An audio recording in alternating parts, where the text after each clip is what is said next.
Good morning, Elvis, and welcome to Semi-Mark Square, where we are broadcasting the Seriti Commission of Inquiry live to South Africans.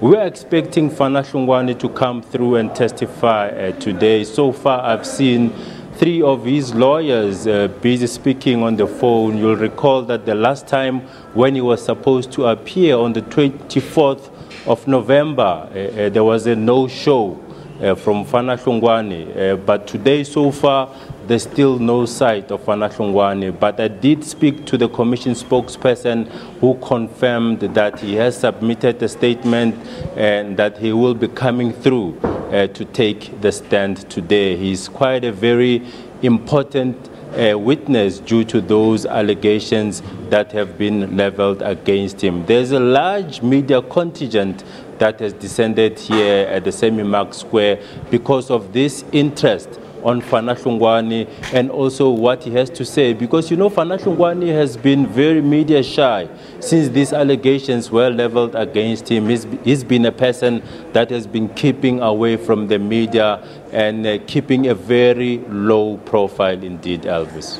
What makes Fana Hlongwane such an important key to this particular proceedings? As you said there in your intro that he was the special advisor to the late Defense Minister Joe Modise.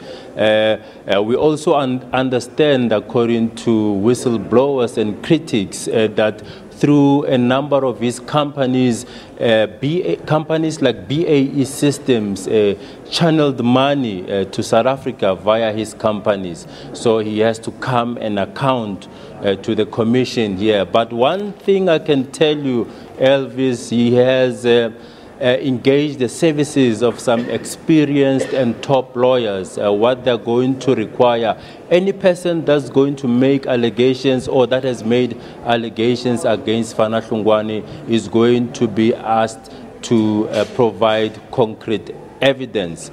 This commission suffered a blow in September when we saw some of the critics jumping ship. Here I'm talking about people like Paul Holden, Andrew Feinstein, as well as Andrew Van Vuuren. Those people questioning the credibility of the Arms Procurement Commission, saying that it has really lost its credibility. They had also raised concerns with regard to acquiring certain key documents. So we saw them withdrawing from the process. Because one of the key questions is that when Fana Hlongwane arrives here today and takes the stand, who will be there to test his evidence or his statement indeed, besides those lawyers from government and the Department of Defense? If the critics and the whistleblowers are not here, those allegations that have been leveled against him really won't be tested. Now, obviously, Fana Hlongwane's lawyers has been closely watching the proceedings at the Commission. What has been their attitude towards the proceedings, and perhaps do we know what is their legal strategy here? Yes, as I said, those are some senior lawyers. They have represented some of the heavyweights in South Africa, people like Wouter Basson, as well as the former National Police Commissioner, were also represented by him in previous high-profile cases. People like Jackie Silebi, they represented people like them. So those are very senior lawyers.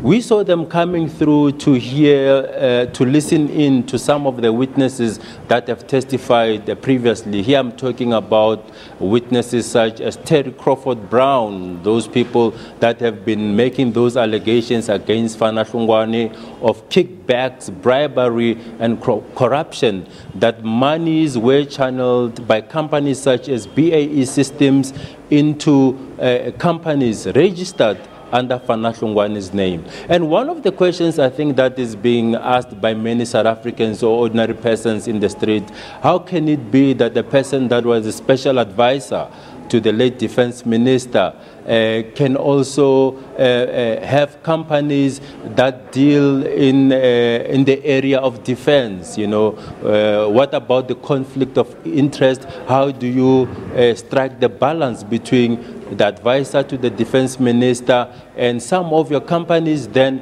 benefit from that controversial 1999 arms deal. So his lawyers have really been watching the proceedings very closely, and I think any person that has made allegations, they will require them or ask of them to produce the paper trail.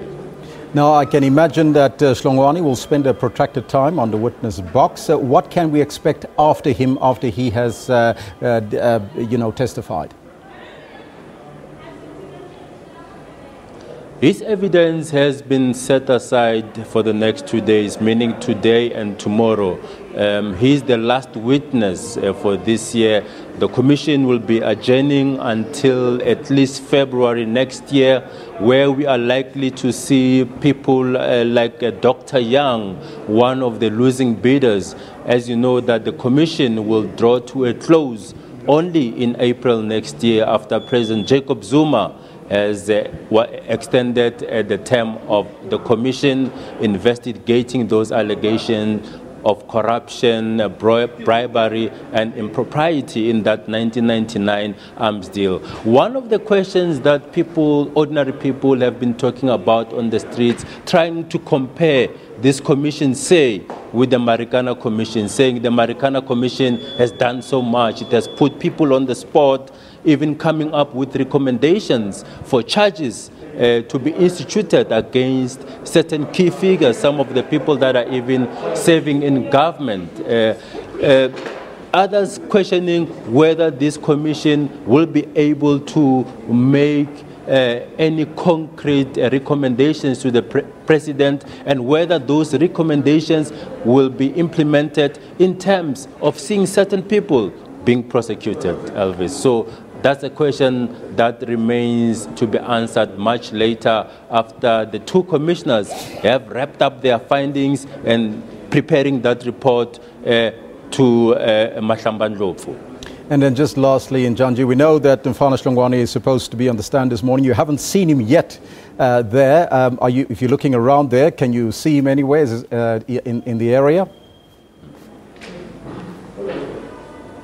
There's still no sight of Fana Hlongwane. The last time there was talk that on the 24th of November, actually, that he was actually here. He went to sit in one of the restaurants here to have a breakfast. He did consult with some of the evidence leaders here, but we didn't see him the last time.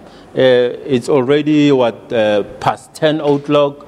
There's still no sight of him. I saw one of his lawyers, advocate Japsiliers. He was busy on the phone. I'm wondering if he was talking to Fana Hlongwane, that everyone is waiting for him here.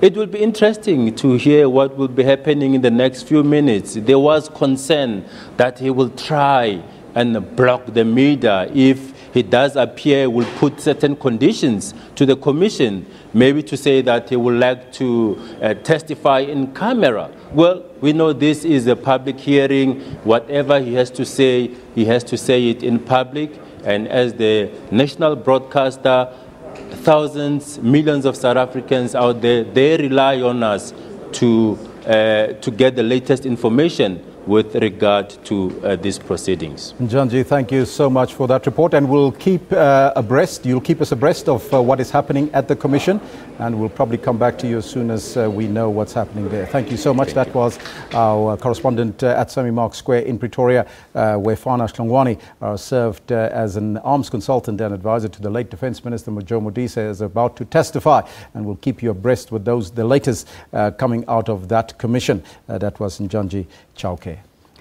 Now, Eskom says